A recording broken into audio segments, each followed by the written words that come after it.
This all started about 4 months ago. We were looking at apartments together. Amy was so excited.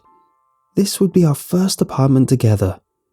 I can still recall the happiness in her voice when she talked about organising our bedroom. We finally settled on a newly built apartment building in a new development. The apartment was beautiful, but there wasn't much nearby. Just a grocery store, railroad tracks, and a pond. Amy expressed the joy of walking down to the pond and feeding the ducks. We signed our lease and began moving in. We spent the first few nights at our old apartment. My parents were bringing up their truck to move my bed in, but they were out of town for a few days. We finally were able to bring my bed over, and Amy and I were officially moved in. I bought a bottle of champagne to celebrate. It was one of the happiest days of my life. All of that came to a crashing halt when I woke up the next day. I was a little bleary-eyed and hungover, but I noticed Amy wasn't in the bed with me. I looked up to see she was standing in the corner of our room, face turned away from the wall. "Amy, what are you doing?" I asked. No response. She didn't move. She didn't turn around. Nothing. "Amy, what's wrong?" I got up and put my hand on her. She was stiff as a board. I tried to pull her away from the wall, but she wouldn't budge. I pulled with all my might, but I couldn't break her away from the corner. It's like she was magnetized to the wall. I started to freak out and called 911. I told them I needed an ambulance and that my girlfriend is unresponsive. While I waited for the ambulance to arrive, I reached out to her parents. "Hey, it's me, David. You guys need to get in now. I found Amy standing in the corner and she won't respond." "Who is this?" her father asked. "It's me, David. Didn't you hear me? Your daughter is in trouble and you need to get here fast." "I don't know, David, and I don't have a daughter either. I think you have the wrong number, pal." He hung up on me. I frantically looked through my phone to see if I called the wrong number. I didn't. I could see all the previous times I'd called that number. I even found the text conversation with him about planning Amy's birthday. Her father, Phil, likes to joke around, but he took it too far this time. I called him back, straight to voicemail. I yelled into my phone. "Look, Phil, I don't know what your problem is, but this is no time for jokes. Something is severely wrong with Amy and you need to get here now." As I hung up the phone, there was a knock at my door. It was the police. I opened the door and explained everything. I took them into my room to see if they could get her to move. "Son, is this a joke?" the officer asked.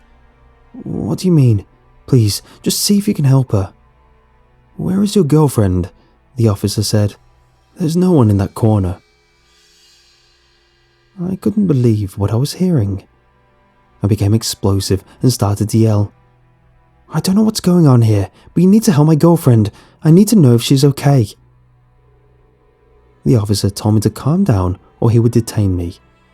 After a quick sobriety check to make sure I wasn't on drugs, he decided to leave. I begged him to stay and help her. He told me to stop wasting the police time and then left. I ran back over to Amy to see if I could try and move her.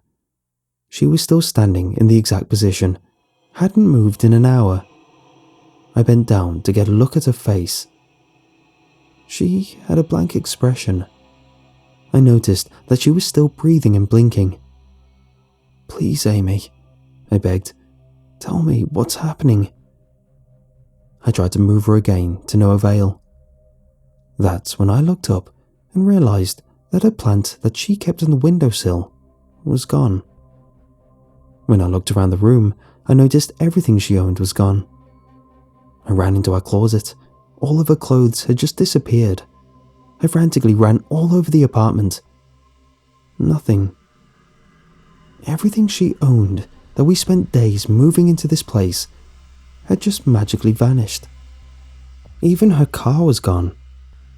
I decided to contact the property office to see if they caught anything that happened to a car on camera.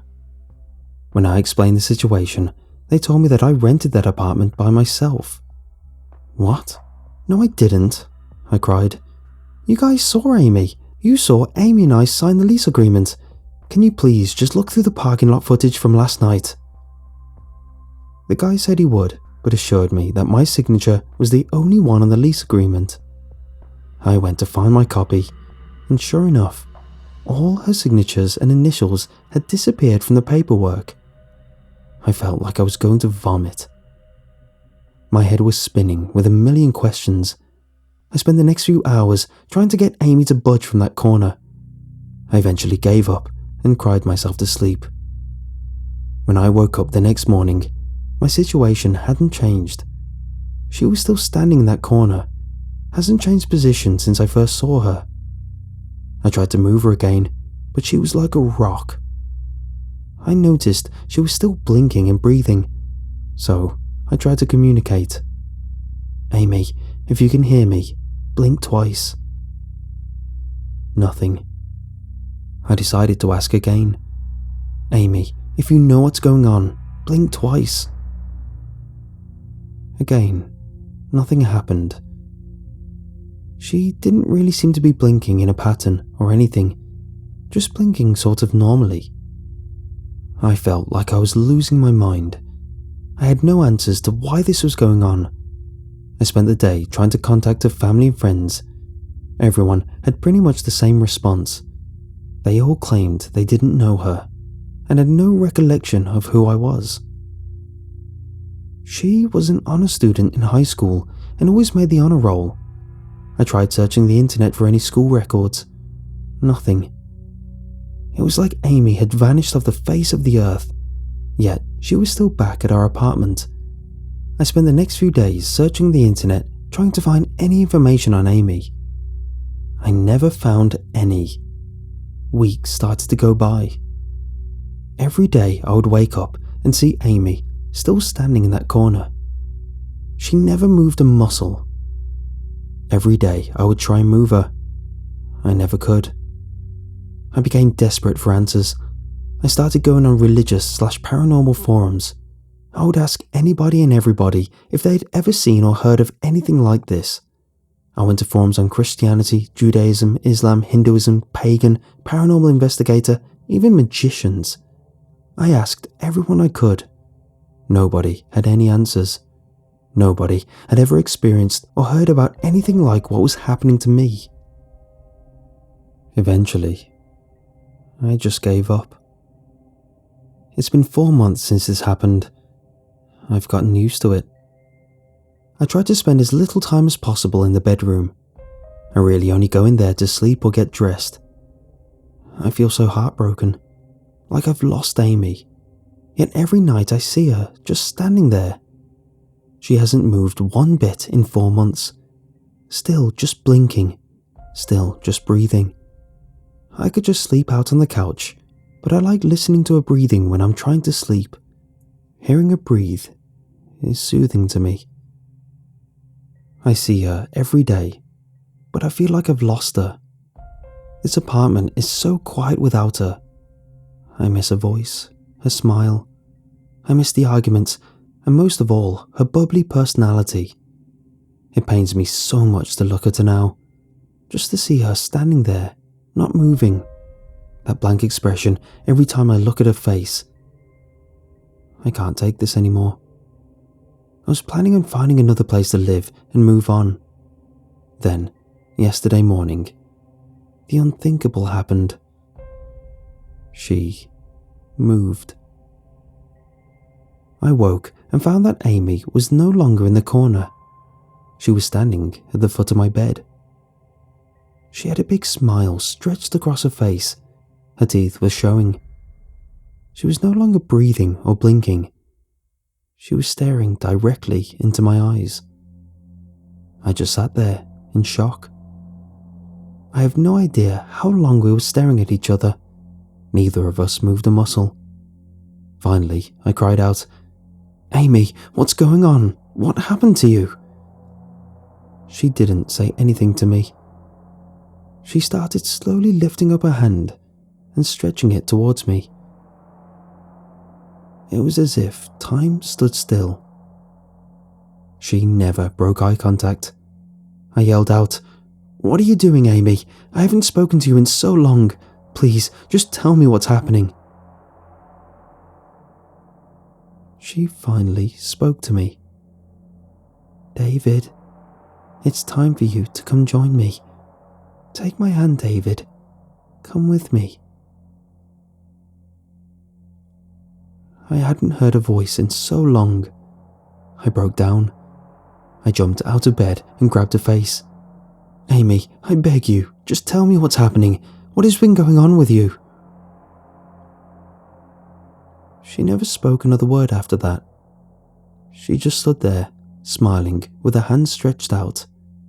She never broke eye contact with me. I decided that I can't stay here anymore. I packed and was ready to leave. I had made a reservation for a hotel, and I was going to stay with my parents until I could find a new place. As much as it pains me, I need to move on. Whatever this thing is in my bedroom isn't Amy. As I was packing my bags, I looked over at Amy, and she had a tear running down her face. She still hadn't moved since this morning, still smiling and still sticking her hand out. Amy and I had been through so much together. She was the love of my life. It was like my heart was being ripped out from the thought of leaving her here. I decided to cancel my hotel reservation and spend one last night with her before going to my parents. As I laid in bed, I had this incredibly uneasy feeling. She wasn't breathing this time. Every time I looked up, all I could see was her standing there, still smiling, staring right at me. I didn't sleep well that night. When I woke up, I'd received dozens of texts and phone calls. All of them were from unknown numbers. Every text I read was apparently sent from Amy. They were all urging me to come join her. All I have to do is grab her hand. I started to listen to the voicemails. It was Amy's voice. She was crying. "David, please, I need you to come with me. Please, I need you to grab my hand." Every single voicemail was the same. I looked back at Amy. She still had her hand out. I miss her so much. I would like nothing more than to see her again. I've already sent goodbye texts to my family and friends. A lot of them are trying to call me right now, but I'm not answering. As I'm writing, I noticed Amy's eyes have started to bleed, and her smile has become a lot more twisted.